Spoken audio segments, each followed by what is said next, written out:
शांति। 10 अक्टूबर 2024 की साकार मुरली से होमवर्क। आज की मुरली से हम लक्ष्य लेंगे स्वर्ग का मालिक बनने के लिए कर्मातीत बनने का पुरुषार्थ करना है। आज की मुरली से हम स्वमान लेंगे, मैं महान आत्मा हूँ। मैं महान आत्मा इस संगम युग पर सत्यता यथार्थता के गुण को धारण कर अपने अंदर दिव्यता को लाकर संकल्प, बोल, कर्म में स्वयं को व्यर्थ से मुक्त करती जा रही हूँ। माया से इनोसेंट बनती जा रही हूँ। तो महान आत्मा उसे कहेंगे जिसके संकल्प, बोल, कर्मों का भोजन शुद्ध हो। वो महान आत्मा है, वो महात्मा है। जो विकारों से इनोसेंट हो, वो महात्मा है। इस स्वमान को सारा दिन स्मृति में रखेंगे। और आज हम चिंतन करेंगे, सदा खुशी रहे, इसके लिए क्या पुरुषार्थ करना है। अथाह खुश रहना है तो चिंतन करेंगे क्या क्या ऐसी बातें हैं जिसे हम धारण करके सदा अथाह खुशी का अनुभव कर सकते हैं। तो आज हम पुरुषार्थ करेंगे कर्मातीत बनने के लिए।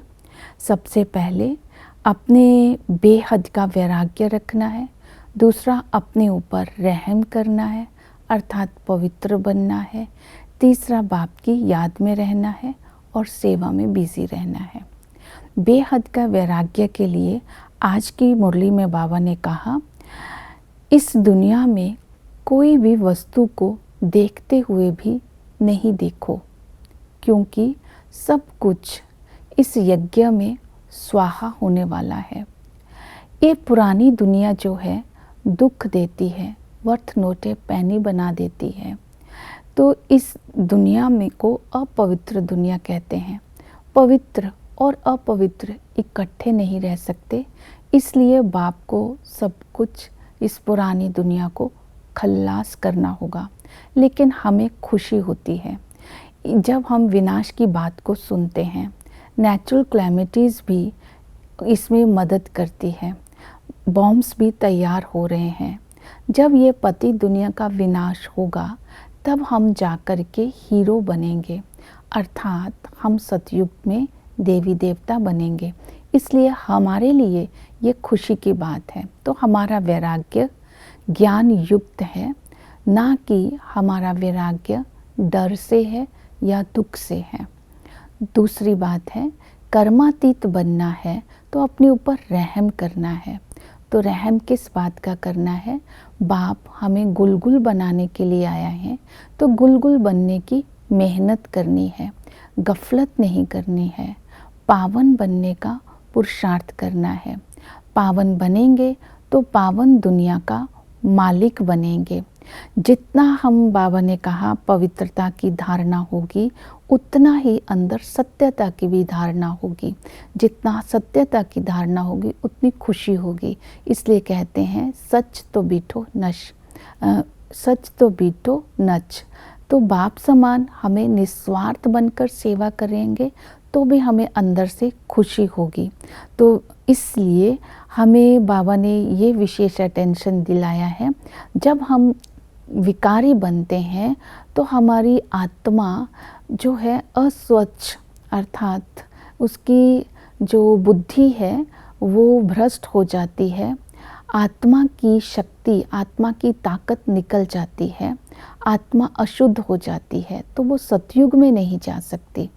इसलिए बुद्धि भ्रष्ट ना हो, आत्मा में ताकत मिले, तो हमें पवित्रता की धारणा करनी है। फिर बाबा ने कहा रूहानी यात्रा। बाबा ने कहा संगम युग पर बाप आकर के तुम्हें ये रूहानी यात्रा सिखाते हैं। हमारी यात्रा शांति धाम और सुख धाम की है। शांति धाम की यात्रा इसलिए करनी है क्योंकि जब हम शांति धाम जाते हैं तो सतो प्रधान बनना है बाप को याद करके, इसलिए शांति धाम की यात्रा करनी है। और सुख धाम की यात्रा करते हैं तो पवित्रता के संस्कार इमर्ज होते हैं, क्योंकि सुख धाम में सभी ही सुख खुशी में डांस करते हैं, हर आत्मा पावन होती है, अथाह सुख होता है, आदि सनातन देवी देवता धर्म होता है। तो जब हम अपने जीवन को याद करते हैं, राजधानी को याद करते हैं, तब भी हमारे अंदर पवित्रता के संस्कार आते हैं। तो इस रूहानी यात्रा में हमें निरंतर रहना है, लेकिन यात्रा करते समय आंखें बंद नहीं करनी है। इस यात्रा को करते करते हमारी कर्मातीत अवस्था आ जाएगी, अगर हमारी ये यात्रा निरंतर हो जाएगी। लेकिन इसमें मेहनत है। तो इस रूहानी यात्रा को आज सारा दिन बुद्धि में रखना है। बुद्धि का योग एक बाप के साथ ही रहे। अब उसकी दूसरी विधि बताई। बुद्धि योग बाप के साथ तब रहेगा अगर हम उस बाप के साथ संबंधों का अनुभव करेंगे। वो बाप भी है, टीचर भी है और सतगुरु भी है। तो उस बाप को आज हम महिमा बुद्धि में रखेंगे। वो ब्लिसफुल है, नॉलेजफुल है, ज्ञान का सागर है, पतित पावन है, विश्व में शांति स्थापन करते हैं। और बाप के संबंध से जब हम याद करते हैं तो हमें बेहद का वर्षा मिलता है। हम 21 जन्मों के लिए खजानों के मालिक बन जाते हैं। जब वो टीचर बन करके हमें पढ़ाते हैं, वो उठते बैठते चलते फिरते इस पढ़ाई को हम पढ़ सकते हैं। इस पढ़ाई को जब हम धारणा में लाते हैं तो ये अविनाशी ज्ञान रत्नों की जब ज्ञान रत्नों की धारणा करते हैं, तब हम मनुष्य से देवता बन जाते हैं। तो सारा मदार पढ़ाई पर है। तो ज्ञान की खुशी में रहना चाहिए। क्लास में पूरा कायदे से बैठना चाहिए। चलते फिरते हमारी बुद्धि में ज्ञान की उछल रहनी चाहिए, क्योंकि ये अविनाशी ज्ञान रत्नों को धारण करने के लिए विचार सागर मंथन करना होगा।